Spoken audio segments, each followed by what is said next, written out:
लामतनाही scrolling, मुसलसल दबाव और डिजिटल दौर में खो जाने का एहसास। क्या ये सब कुछ जाना पहचाना नहीं लगता? आज हम हिकमत के एक ऐसे खजाने में गोता लगाएंगे जो हैरत अंगेज तौर पर हमारी जदीद परेशानियों का सीधा साधा हल पेश करता है। तो आइए देखते हैं कि एक अदीम सहीफ़ा आज की इस भागदौड़ भरी जिंदगी में हमारी रहनुमाई कैसे कर सकता है।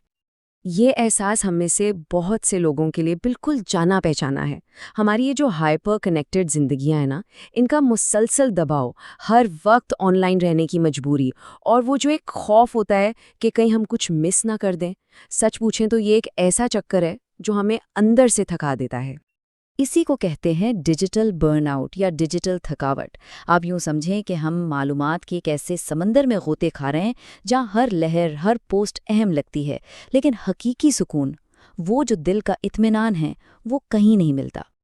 लेकिन ज़रा सोचें, क्या होगा अगर इस मसले का हल किसी नई ऐप, किसी नए गैजेट या किसी लाइफ हैक में ना हो, बल्कि सदियों पुरानी हिकमत में छुपा हो, एक ऐसा रास्ता जो वक्त की हर आजमाइश पर पूरा उतरा है।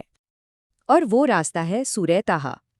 देखिए, ये सिर्फ एक कदीम सहीफ़ा नहीं है, ये एक तरह से एक लाजवाल रहनुमा असूल है जो हमें सिखाता है कि कैसे बड़ी से बड़ी मुश्किलात पर काबू पाया जाए और अंदरूनी सुकून हासिल किया जाए।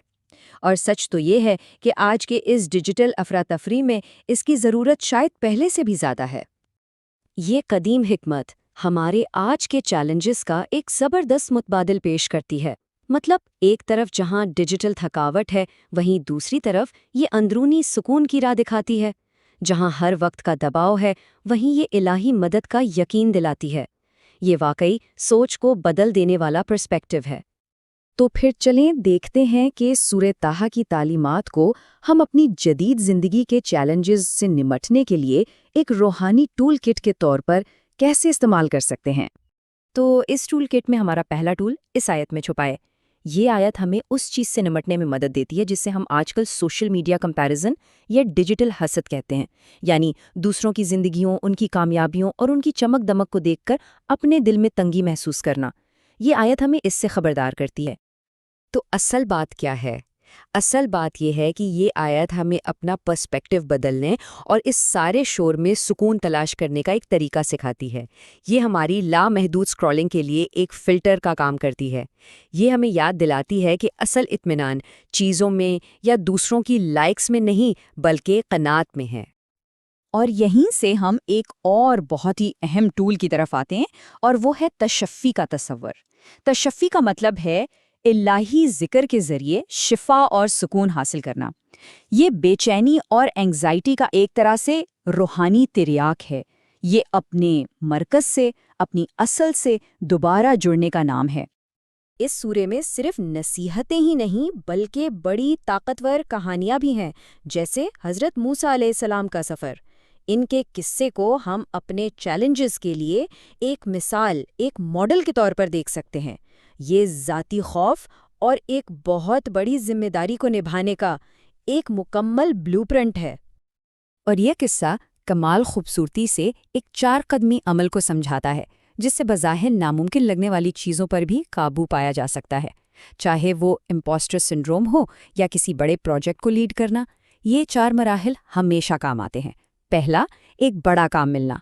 दूसरा, अपने अंदर शक और खौफ का पैदा होना। तीसरा, मदद तलब करना। और चौथा, नई ताकत के साथ उस चैलेंज का सामना करना। तो अब इन तमाम बातों को इकट्ठा करते हैं, देखते हैं कि इस कदीम हिकमत को अपनी आज की इस जदीद ज़िंदगी में कैसे ढाला जा सकता है। तो इस सारी बात का खुलासा क्या है? सबसे पहली बात, सूरह ताहा फरार का रास्ता नहीं, बल्कि मजबूती से डटे रहने का फ्रेमवर्क देती है। दूसरी, हकीकी सुकून बाहर की दुनिया की वैलिडेशन से नहीं, बल्कि अंदरूनी तवज्जो से मिलता है। तीसरी, कदीम कहानियाँ आज की हमारी जिद्दोजहद के लिए बेहतरीन मिसालें हैं। और आखिर में ये रूहानी औजार हमें इस डिजिटल दौर की बेचैनी को संभालने में वाकई मदद कर सकते हैं।